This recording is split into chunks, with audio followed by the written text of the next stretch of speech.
Hello and नमस्कार दोस्तों, Navbharat times के इंटरनेट सेक्शन में हम आपका हार्दिक स्वागत करते हैं। मैं आपका दोस्त सोमेश। दोस्तों, आज हमारे साथ जनता पार्टी के अध्यक्ष और हमारे देश के जाने माने नेता श्री सुब्रमण्यम स्वामी जी उपस्थित हैं। आइए इनसे बात करते हैं। पहले इनका स्वागत करें। सुब्रमण्यम स्वामी जी, बहुत धन्यवाद, आपने हमें ज्वाइन किया और आपका स्वागत है। बस हमें आनंद है आपसे बात करने में। जी, मैं सबसे पहले जानना चाहूंगा कि आप हमारे श्रोताओं को बताइए कि हर और हमारे देश में ये एक ट्रेंड बना हुआ है कि सब लोग बाहर के कंट्रीज को जाना चाहते हैं पढ़ने के लिए, पैसा कमाने के लिए। आपको ऐसी कौन सी डोर थी जो बाहर से भारत की तरफ खींच के लेके आई कि आप उधर जी। वास्तव में क्या है कि विदेशों में रहोगे तो एक स्तर पर पहुंचना जाने के बाद आपको लगता है कि हमें तो यहाँ हर काम अपने आप करनी होती है।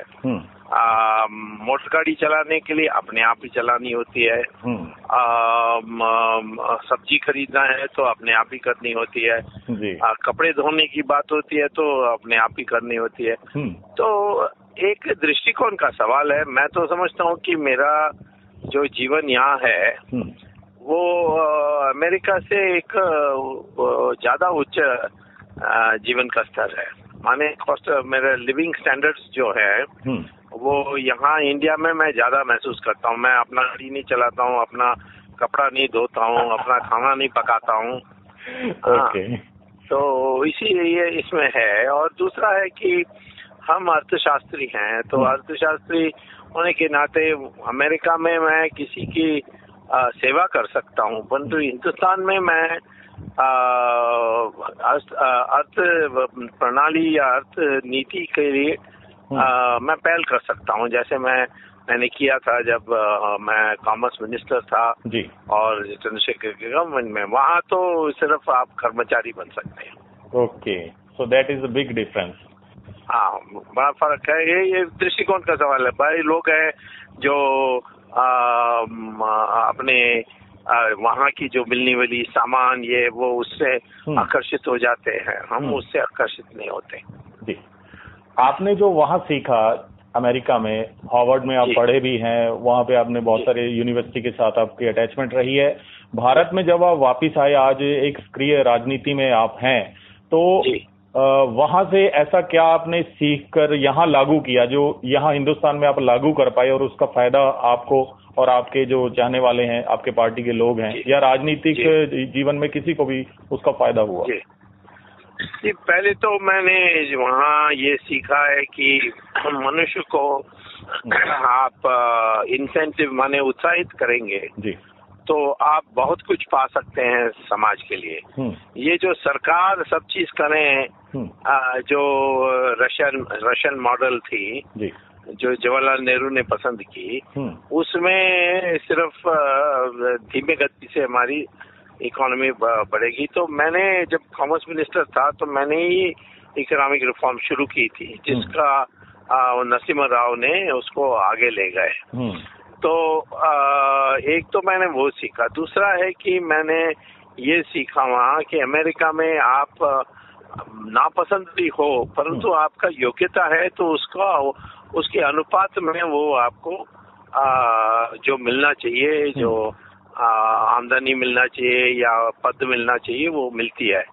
और भले नापसंद होने के कारण आपको अपना घर में नहीं बुलाएंगे भोजन के लिए, बट आपकी जो नौकरी में या जो आपकी जो पेशा में है उसमें वो कभी हस्तक्षेप नहीं करेंगे। इंडिया में मैंने देखा है और मैंने अपने साथियों के साथ इसको बदलने की कोशिश की कि यहाँ पसंद है तो या योग्य हो, बुद्धू हो, कुछ भी हो, आपको ऊपर चढ़ाएंगे जी। नापसंद है तो फिर आप कितना भी जीनियस हो, आपको दबाने की कोशिश करेंगे। ये एक सबसे बुरी बात है। दूसरी है कि अमेरिका में जो जोखिम लेते हैं उसकी बड़ी स्वागत होती है, उसका मान होता है।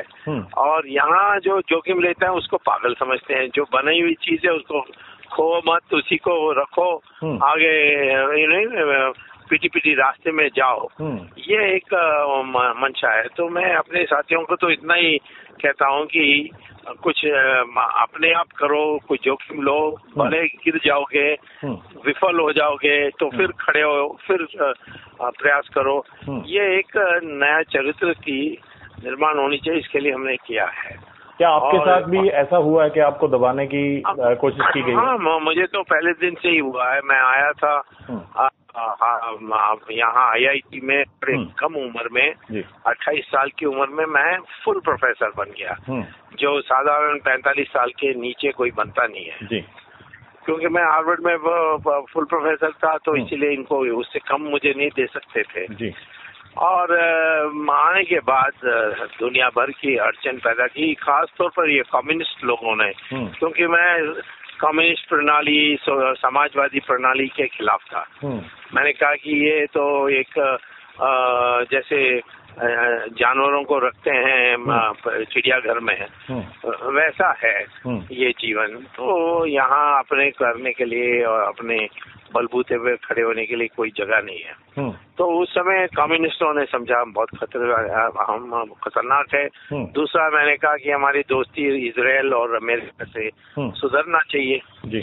तो ये सोवियत रूस के जो वामपंथी लोग थे, ये सब बड़े नाराज हुए। तो उन्होंने इंदिरा गांधी को मनवा करके मुझे मेरी सेवा से ये सेवा को समाप्त कर दी। मैं प्रोफेसर से हटाया गया था और देश में कहीं भी मुझे प्रोफेसरशिप दोबारा मिली नहीं।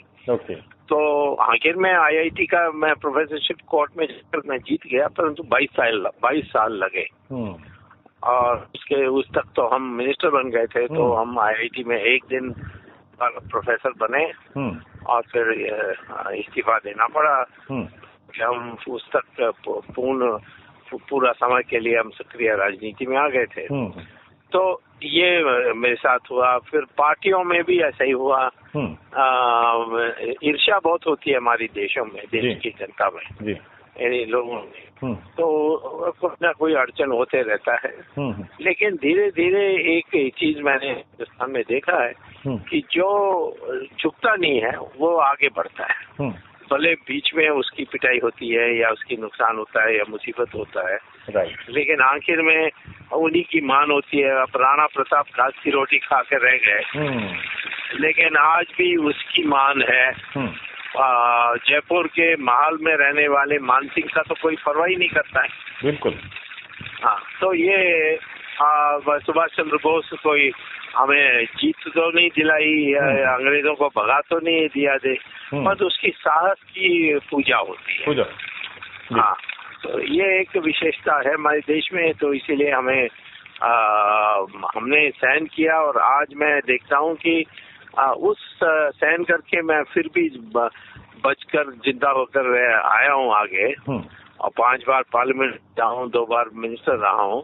तो आज एक अकेला भी लोग समझेंगे मुझे, परंतु एक मान होती है और एक डर भी होता है जी। दोनों चीजें साथ साथ चलती हैं। एक विचारधारा की बात मैं आपसे जरूर पूछूंगा। जैसे आपने कम्युनिस्ट विचारधारा को आपने विरोध किया, तो हमारे देश में जो 2 बड़े दल हैं जिनके आजकल अलायंसेस हम यूपीए और एनडीए के नाम से जानते हैं, आजकल हमने देखा है कि आप एनडीए में शामिल हैं, उनके अलायंस के साथ हैं आप। लेकिन कभी कभार हमने गत वर्षों में ये भी देखा था कि आप यूपीए के भी कहीं ना कहीं पास रहे। तो विचारधारा के तौर पर आप अपने आप को ज्यादा जो है अधिक हम कहें तो किसको आप नजदीक समझते हैं कि वो देश के लिए और हम सब लोग हैं जो जनता के रूप में है, सबके लिए वो लाभकारी है? कौन सी ऐसी विचारधारा है? जी, मैं तो जब आया था वापस तो और IIT की नौकरी से मेरा सेवा को समाप्त किया गया जी।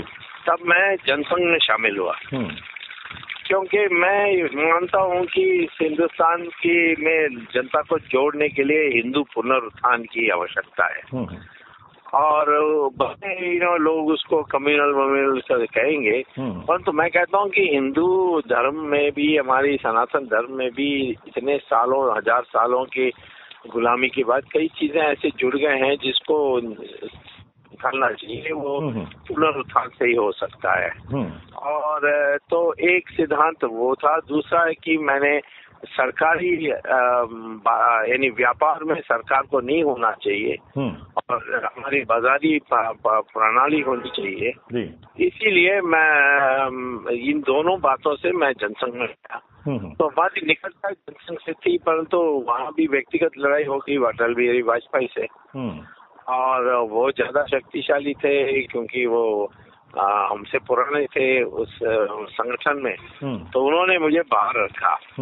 अब इस बीच में राजीव गांधी और मेरी दोस्ती हो गई, क्योंकि वो भी सोवियत रूस और वो भी इकोनॉमिक रिफॉर्म चाहते थे, वो भी थोड़ा आधुनिक टाइप थे, और तो उनसे दोस्ती हो गई। तो उससे और उनकी लड़ाई थी वीपी सिंह से हमारी भी लड़ाई थी, क्योंकि उन्होंने हमारी जनता पार्टी को तोड़कर जनता दल बना दिया, जो कांग्रेस में रहा और बाहर आया और जनता पार्टी का ही उसने इसका तोड़ दिया। तो हम तो राजीव और मैं बहुत निकट आए। फिर उनके देहांत के बाद नरसिम्हा राव से हमारी बड़ी निकटता थी। उन्होंने इकोनॉमिक रिफॉर्म लाकर, जो मेरी दिल की बात है, उन्होंने उसको क्रियान्वित किया। तो उस समय कांग्रेस से बहुत निकटता हुई। लेकिन समस्या ये आई कि सोनिया गांधी जो है उसका जो राजनीति है मुझे समझ में नहीं आई। एक दिन वो मुझे कह गए कि बीजेपी सरकार को गिराना, एनडीए सरकार को गिराना चाहिए, और जयललिता भी वही चाहती थी, तो दोनों को मैंने इकट्ठा किया और सरकार गिर गई। आपकी वो फेमस टी पार्टी हुई थी जो? हाँ, टी पार्टी। लेकिन वो करने के बाद उसने वाजपेयी के साथ सौदा कर लिया कॉटरची के सवाल पर, और हमें बीच में खट्टे में छोड़ दी। तो उसके बाद मैं सोचने लगा और फिर देखा कि उसने राष्ट्रपति को चिट्ठी लिखा कि जिन 4 लोगों को सुप्रीम कोर्ट ने कहा कि राजीव गांधी की हत्या में उनको मृत्युदंड देना चाहिए, इसने चिट्ठी लिख दी, इन्होंने चिट्ठी लिख दी कि इनको नहीं देना चाहिए। इनको आजीवन कारावास होना चाहिए, बट मृत्युदंड नहीं होना चाहिए। वो मुझे समझ में नहीं आई। और धीरे धीरे कई चीजें और भी देखा कि हमारे मंदिरों की मूर्ति की तस्कर हुआ, और वहीं बाहर तस्करी से बाहर ले गए, और फिर पता लगा कि इनके पिताजी तो हिटलर के जवान थे, हिटलर की सेना में जवान थे, और बाद में केजीबी के बने। इसका भी फिर कालोदय मिले। जो ऐसी बातों से हम उनका विरोध करने लगे। तो हमारी तो मूल कोई कांग्रेस वालों से कोई झगड़ा नहीं है, क्योंकि उनमें भी बहुत अच्छे लोग हैं, परंतु उनकी रीढ़ की हड्डी नहीं है। मनमोहन सिंह मेरा बहुत घनिष्ठ मित्र है, परंतु उसकी रीढ़ की हड्डी नहीं है, तो क्या करेगा वो? ये है समस्या। तो आपका ये सफर चलता गया। अभी आजकल जो सामने आई है हमारे पूर्व राष्ट्रपति श्री एपीजे अब्दुल कलाम जी की जो किताब है, उसके बारे में आपका भी काफी उसमें रोल रहा है। 2004 में जब यूपीए 1 बनने जा रहा था, उस वक्त एक्चुअली में हुआ क्या था? आप खुद बताइए कि आप अब्दुल कलाम साहब से मिले, आपने सोनिया गांधी जी को प्राइम मिनिस्टर बनने के लिए मना किया, जो उन्होंने अभी आज 8 साल के बाद डिनाई किया है। एक्चुअली में हुआ क्या था? देखिए, जो इन्होंने अभी पुस्तक में लिखी है, मैं पुस्तक तो मेरे हाथ में नहीं आया है, परंतु जो मैंने अखबार में देखा उसके अनुसार कह सकता हूँ कि उन्होंने सही नहीं लिखा है। तो क्या मजबूरी थी, लिखना पड़ा, ये मुझे जांच करनी पड़ेगी। परंतु इतना मैं बताऊंगा कि मैंने अखबारों में देखा कि 14 मई को 2004 को कि सोनिया गांधी दावा कर रही थी कि वो ही सरकार बनाएगी, और सिग्नेचर्स इकट्ठे हो रहे थे। और तो मैंने उनको चिट्ठी लिखी थी, उस समय मैं मद्रास में था, तो मैंने चिट्ठी उनको लिखी, पोस्ट से भेजा और ये कहा कि ये तो बन नहीं सकती, क्योंकि हमारे कानून में जो 2 प्रकार के नागरिक होते हैं, एक जो जिस देश में पैदा होता है वो तो, और उसके माँ बाप हिंदुस्तानी हैं, तो उनकी जो नागरिकता है उसको कोई समाप्त नहीं कर सकता। यदि आप अपने आप जो कोई दूसरे देश की नागरिकता ले जाओगे तो समाप्त कर सकते हैं, लेकिन वरना नहीं कर सकते हैं। और दूसरा है जो रजिस्ट्रेशन से होती है, जो सोनिया गांधी बनी, उसमें कई अंकुश लगे हुए हैं, कई कंडीशंस लगे हुए हैं। एक उसमें ये है कि आप जिस देश से आए हैं, उस देश में हिंदुस्तानी आप उस देश का नागरिक बनेगा, और उस पर जो अंकुश लगेंगे, उस पर जो बंधन लगेंगे, वो आप पर भी लगेगा यहाँ हमारे हिंदुस्तान में। तो इटली में आप पैदा नहीं हुए हैं वहाँ, तो आप वहाँ का प्रधानमंत्री बन नहीं सकते। तो इसीलिए ये यहाँ पैदा नहीं हुई, इसीलिए ये नहीं बन सकती। तो मैंने ये एक सेक्शन 5 में एक प्रावधान है, उसको मैं जिक्र करके मैंने चिट्ठी लिखी थी कलाम साहब को। जी। कलाम साहब ने फिर 17 तारीख को मैंने देखा कि टेलीविजन में तो आ गया कि 5 बजे आ रहे हैं सोनिया गांधी दावा करने के लिए। और ये उस समय उनको क्या निमंत्रण दे सकते हैं, दावा दे सकते हैं, उनको बुला सकते हैं कि तुम सरकार बनाइए। तो ये तय हुआ था। तो मैंने सोचा चलो, मैंने चिट्ठी लिख दी, इसका उन्होंने ध्यान नहीं दिया। लेकिन सडनली 12:30 बजे उनके फोन आई कि तुरंत आ जाओ। तो मैं वहाँ गया राष्ट्रपति भवन में, तो उनके सारे ऑफिसर्स बैठे थे। उनको कहा कि इन सबको बताओ कि आपने जो चिट्ठी मुझे अभी प्राप्त हुआ है आज सुबह ही, वो उसमें क्या लिखा है आपने। तो मैंने सबको समझाया कि ये है प्रोविजन है, इसको रेसिप्रोसिटी क्लॉज कहते हैं, कि ये है प्रावधान। तो फिर उन्होंने कलाम साहब ने ऑफिसर से पूछा, वो इनको कुछ पूछना है, सब चुप थे। तो फिर मुझे कहा कि ठीक है। फिर मैंने कहा कि बाहर तो प्रेस बैठी है पंडाल में, मैं उनको क्या कहूँ। तो उन्होंने कहा ये कहिए कि गौर से आपकी चिट्ठी को देख रहा हूँ। और आ गया मैं। 3:30 बजे इन्होंने एक चिट्ठी लिखी सोनिया गांधी को, राष्ट्रपति ने, जब वो चिट्ठी उन्होंने फोन करके कह दिया था कि चिट्ठी आ रही है, तो सोनिया गांधी ने नरसिंह सिंह और मनमोहन सिंह को कमरे में बुला लिया था। चिट्ठी आई, उस चिट्ठी को खोलकर पढ़ा। मुझे उसकी कॉपी तो नहीं मिली, परंतु जिन लोगों ने देखा उनमें से एक ने मुझे उसमें क्या लिखा है बताया कि उन्होंने लिखा था कि मैंने आपको 5 बजे बुलाया था दावा करने के लिए, और लेकिन अब कई ऐसे रिप्रेजेंटेशन आए हैं, उसमें एक सुब्रमण्यम स्वामी का है जो कॉन्स्टिट्यूशनल पॉइंट है और नागरिकता के सवाल पर है, और उसमें क्या तथ्य है मुझे नहीं पता है, परंतु मैं सुप्रीम कोर्ट से सलाह मांगूंगा। और इसीलिए 5 बजे की मीटिंग अब अभी उपयुक्त नहीं होगा, और ये और कैंसिल है। और यदि आपको सरकार की गठन करने की आम चर्चा करनी है, तो आप कल 10 बजे आइए। तो ये 5 बजे सारे इकट्ठे थे एमपीस, क्योंकि उसमें उनकी पुष्टि होने वाली थी एमपीस की मीटिंग में, और उनको leader of the parliamentary party को नियुक्त करने की बात थी। तो उस मीटिंग के पहले मनमोहन सिंह ने जो आखिरी पैराग्राफ है उसको पढ़ा कि यदि आप सरकार के विषय पर चर्चा करने चाहते हैं तो कल आप 10 बजे आइए। तो इतना ही पढ़ा। वो चिट्ठी आज तक किसी ने बाहर निकाला नहीं। तो क्या हुआ था कि ये गई थी दूसरे दिन, और ये उसको कहना कि मुझे कोई दिलचस्पी नहीं थी सरकार बनाने की, ये तो बिल्कुल सरासर झूठ है, क्योंकि उन्होंने सबसे पूछ कर चिट्ठी मांगी अनेक पार्टियों से कि मेरे नाम पर चिट्ठी लिखना, कि साधारण क्या लिखते हैं कि कांग्रेस पार्टी को समर्थन करने के लिए हम ये चिट्ठी दे रहे हैं, लेटर ऑफ सपोर्ट है। हाँ, लेटर ऑफ सपोर्ट, पर इन्होंने कहा कि मेरे नाम पर होना चाहिए। और उन एमपीज की अलग अलग चिट्ठियां मंगवाई। उसमें एक एमपी की चिट्ठी ये थी, उसका नाम था सोनिया गांधी। सोनिया गांधी ने कहा मैं रायबरेली से निर्वाचित सोनिया गांधी की नाम को मैं प्रस्तावित करती हूँ।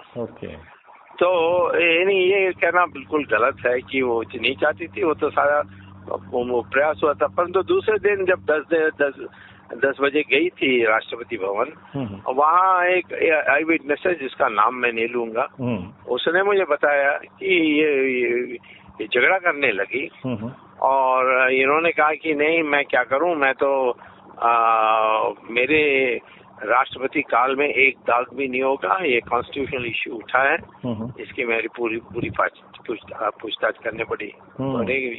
उसके बाद ही उसने फिर मनमोहन सिंह का नाम लिया और कहा कि दोबारा चिट्ठियों को तैयार करना पड़ेगा और उसने टाइम मांगा। तो 17 तारीख था ये और 21 तारीख को इनकी शपथ हुई थी।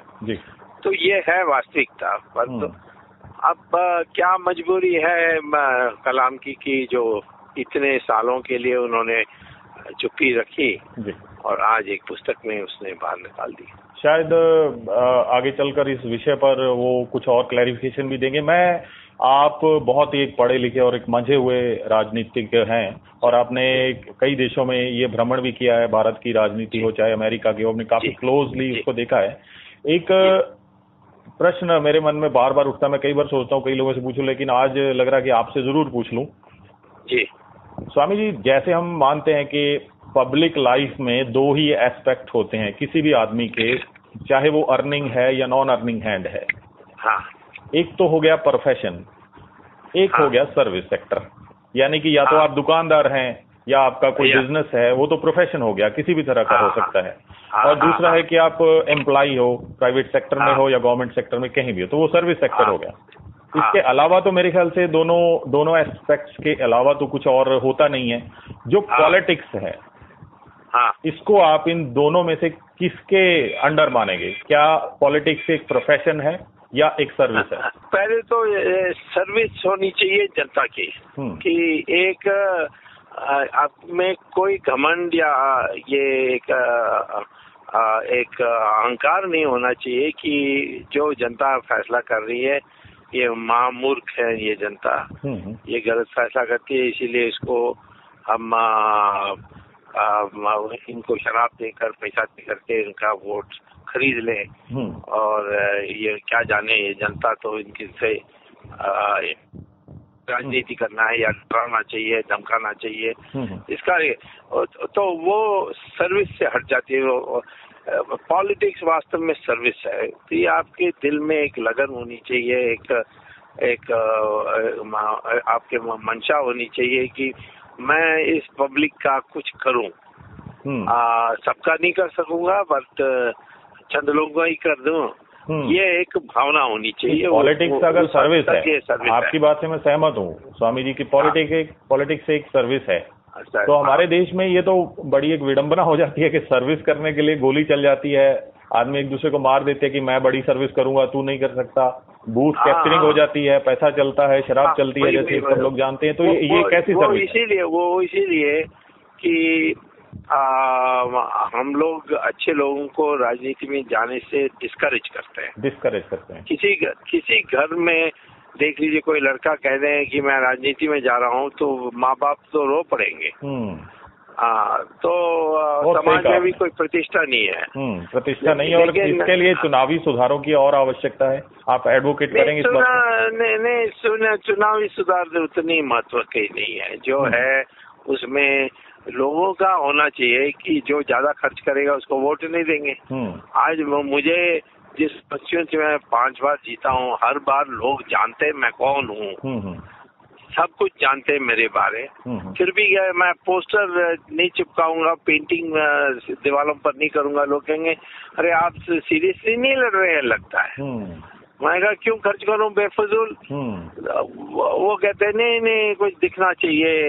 यानी वो उन संस्कारों से हमें यानी बदल लानी चाहिए। ज्यादातर वो है। दूसरा है कि लोग, ये दूसरी बुरी आदत है कि अरे ये तो जीतने वाला नहीं है, इसको क्यों वोट दें। तो अच्छा से अच्छा आदमी होगा उसको 300 वोट मिलके असेंबली चुनाव में, तो उसकी तो राजनीतिक करियर खत्म हो जाती है, जब्त हो जाती है। हाँ, जब्त हो जाती है, तो उसकी करियर खत्म हो जाएगी। तो मैं तो कहता हूँ कि वो आदमी अच्छा है तो वो हारे भी, उसको दे दो, कम से कम 10,000 वोट मिलेगा तो अगले बार पार्टी कहेंगे भाई इसके बाद 10,000 वोट अपने बल पर है, और फिर वही राजनीतिक दल उसके पीछे भागने लगेंगे, टिकट मिल जाएगा तो हाँ, इनको फिर वो पार्टी का उम्मीदवार हो जाएंगे। तो मैं तो ये कहता हूँ कि हमारे जो आज देश में ये अंग्रेजों ने ही खराब किया था कि राजनीति कोई नीच काम है, ये गंदगी का काम है, इस तरीके के एक भावना आ गई है, उसमें अच्छे लोग जाते नहीं है।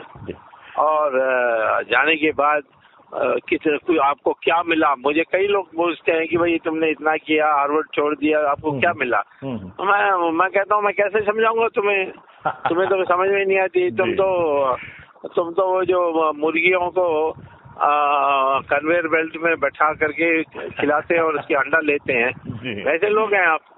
तो मैं ये कहता हूँ कि ये जो सांस्कृतिक क्रांति की आवश्यकता है, क्योंकि हमारे महाभारत, रामायण, ये सब राजनीतिक कथाएं हैं। सांस्कृतिक क्रांति, आपने ये शब्द यूज किया, काफी बड़ा मायना इसका है, और हम उम्मीद करते हैं कि ये जो क्रांति है कभी ना कभी जरूर आएगी, जब अच्छे लोग सामने आएंगे। आगे चलकर आपके क्या प्लान है? खासकर मैं आज की महंगाई के दौर की बात आपसे करूंगा। मान लीजिए आपके पसंद के लोग जो हैं वो केंद्रीय राजनीति में आते हैं, उनका प्राइम मिनिस्टर बनता है, यानी कि जैसे आजकल आप एनडीए के साथ हैं, तो आप अर्थशास्त्री भी हैं। हमारे देश में अभी प्रणब मुखर्जी से लेके मनमोहन सिंह तक, पी चिदम्बरम जी से लेके और भी बहुत सारे मोटेंग सिंह, आलूवालिया आजकल प्लानिंग कमीशन में हैं, सब लोग मिलकर भी महंगाई पर काबू करने में कहीं ना कहीं असमर्थ हमको दिख रहे हैं। कोई भी फॉर्मूला उनके पास अभी सार्थक दिख नहीं रहा। अगर मान लीजिए, मेरा सवाल आपसे ये था, अगर मान लीजिए आप अर्थशास्त्री की हैसियत से एनडीए को सपोर्ट कर रहे हैं, अगर उनका गवर्नमेंट होता है, आपके पास ऐसी कौन सी जादू की छड़ी आप चलाएंगे कि कम से कम कुछ ना कुछ जनता को राहत मिल जाए? ठीक है, पहले तो मैं बताना चाहता हूँ कि आज की महंगाई का एकमात्र कारण है काला धन जी। हाँ, और इसको आज की यूपीए सरकार तो खत्म नहीं कर सकती, क्योंकि तो वही पैदा कर रहे हैं। ओके। हाँ, और आजकल इतनी बड़े पैमाने पर पैसा कैश में मार्केट में आ रहा है। आप देख लीजिए, थोक बाजार में जब खेतों से उत्पादन आती है तो आजकल सेठ उसको खरीद करके कोल्ड स्टोरेज में रख देते हैं और दाम बढ़ जाती है, और फिर बढ़ने के बाद बेचते हैं। और दूसरा है कि ये काला धन विलासी वस्तुओं पर खर्च होता है, तो पूंजी भी ज्यादा उसी में चले जाता है, क्योंकि इसी में मुनाफा है, वो लोग समझते हैं। तो जो आवश्यक वस्तुओं की उत्पादन जिस पैमाने पर होनी चाहिए नहीं होती है, क्योंकि उसमें पूंजी में 4-5% रिटर्न ही मिलेगी, विलासी वस्तुओं के उत्पादन में आपको 15-20% मिलेगी। बिल्कुल। तो ये तो इसको ठीक करने के लिए मैं कहूँगा कि पहला कदम हमें उठाना चाहिए कि इनकम टैक्स को समाप्त कर देना चाहिए। समाप्त करने का मैं रास्ता बताता हूँ। रास्ता ऐसी होनी चाहिए पहले कदम पर कि जो भी आप बचत करोगे अपनी आमदनी की, और बैंक में शेयर सर्टिफिकेट मांग करके, घर में रखकर नहीं, बट बैंक में शेयर सर्टिफिकेट, गवर्नमेंट बॉन्ड्स, ऐसी चीजों को खरीद करके आप बचत करोगे, तो उस बचत जो जितना बचाया आपने, उसका हम आखिरी से हटा करके जो शेष है, जो उपभोग के लिए खर्च हुआ होगा, उसी पर टैक्स डालेंगे। और मैं तो कहता हूँ धीरे धीरे हम ऐसे स्थिति में पहुंचनी चाहिए कि 1-2-3 साल के बाद इनकम टैक्स को समाप्ति कर देना चाहिए और इनकम टैक्स के डिपार्टमेंट में ताला लगा देना चाहिए। हाँ जी, ये करोगे तो काला धन बड़े पैमाने में कम हो जाएगा। दूसरा है कि जो सरकारी साधन होते हैं उसको, या जो हमारी प्रकृति से जो हमें प्राप्त है, उसका नीलाम होना चाहिए। Okay, natural resources. हाँ, नेचुरल रिसोर्सेज की ऑप्शन होनी चाहिए। उसमें आपको इतना पैसा मिलेगा। आज हमारी टोटल टैक्स की आमदनी यानी रेवेन्यू है, राजस्व जो है वो 5 लाख करोड़ रुपए है बजट में जी। लेकिन आप यदि 2G स्पेक्ट्रम का आप नीलाम करते तो आपको 1 लाख लगभग 2 लाख करोड़ मिल जाती उसी में। हाँ, और यदि आप कोई कर देते तो और भी मिल जाती। फिर ये कृष्णा गोदावरी बेसिन में कर सकते तो उसका डबल मिल जाएगी। तो पैसे इस देश में वैकल्पिक रास्ते से ढूंढा जा सकता है रेवेन्यू के लिए। तो ये ऐसा काम करेंगे। मैं तो कहता था आपको याद नहीं होगा, बट 1970, 71, 72 हमने कहा ये सोशलिज्म 3.5% वोट देती है, ग्रोथ रेट देती है। मैं तो कहता हूँ कि आप बाजारी प्रणाली लाओगे तो आपको 10% ग्रोथ रेट मिलेगी। बिल्कुल। इंदिरा गांधी इतनी चिड़ी पार्लियामेंट में, हमारी बड़ी मजाक की उसने और कहा कि ये कोई भगवान जैसा बांटने के लिए आ गया, उसको सेंटा क्लॉज कहा उसने। आपको सेंटा क्लॉज लेकिन वही लोगों को विश्वास नहीं हुआ कि लोगों को लाइसेंस कंट्रोल हटा दोगे तो देश कैसा चलेगा। हाँ, फिर सारे पूंजीपति सब खा जाएंगे। ये ऐसी दुनिया भर की बातें ऐसी कर गई। लेकिन आखिर में हम लोगों ने किया और ग्रोथ रेट बढ़ गई, 9% तक पहुंच गए। हाँ, उसके करीब हम जाके। हाँ, तो मैं कहता हूँ कि कई नई चीजों को ट्राई करने के लिए किसी के पास हिम्मत ही नहीं है। ये जो आज की सरकार है ये तो कर ही नहीं सकते, क्योंकि इनके जो कर्ता धर्ता, इनके जो रहनुमा हैं वो सब काला धन पर ही पनप रहे हैं। तो काला धन कैसे समाप्त करेंगे? नीलाम क्यों करेंगे? नीलाम करेंगे तो कैसा काला धन उनको कमा सकते हैं?